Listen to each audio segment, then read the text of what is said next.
পরিবারের কিবা একটা চাকরি এককালীন আর্থিক সাহায্যের জন্য আমরা একেলগে বিষয়টা বুদ্ধি করেছে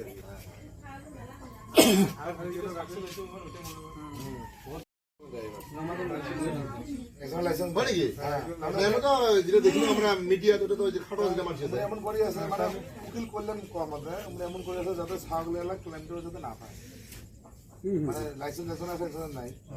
লম্বাটা কিন্তু চলেছে এখন জি ওভার তো অলপ হইল ড্রাইভার আমরা তো কয়ে আছো ড্রাইভার কঠোর শাস্তি পাবো একদম মানে আর বাকি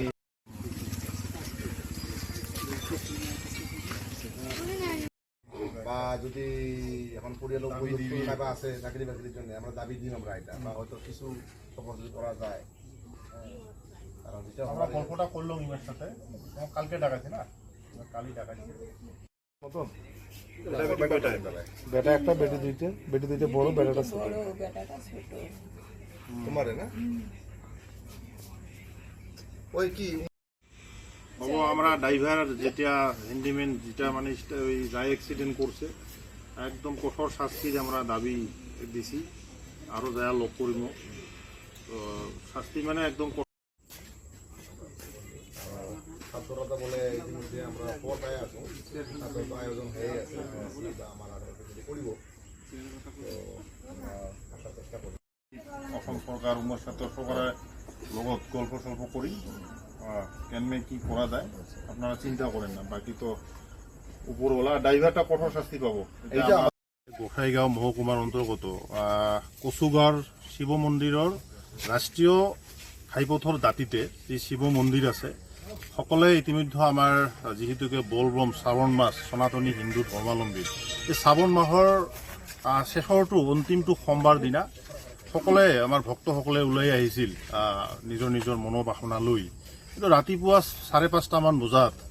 হঠাৎ আমি মানে খবৰটো পালোঁ যে 5জনকৈ আমাৰ বলবম এই গাঁৱৰ গোসাইগাঁও গৰুফেলাৰ বলবমৰ ভক্তক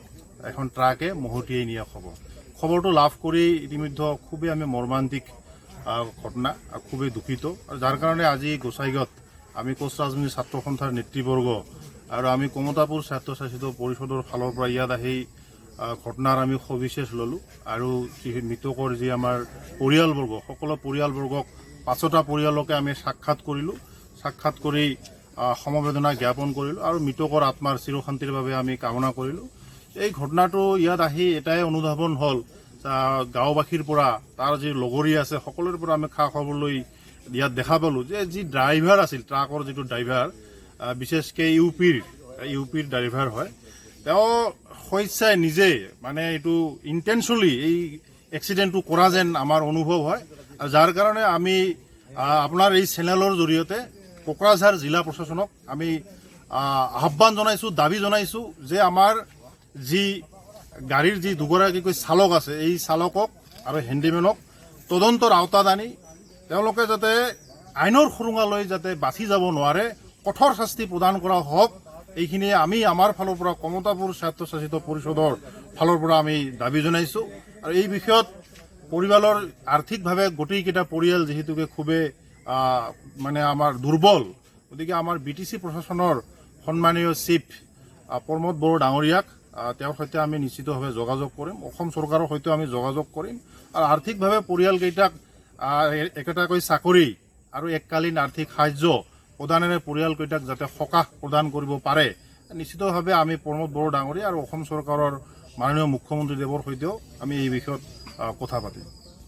পৰিবাৰেৰ কিবা একটা চাকৰি এককালীন আৰ্থিক সাহায্যেৰ জন্য আমৰা একেলগে বিষয়টা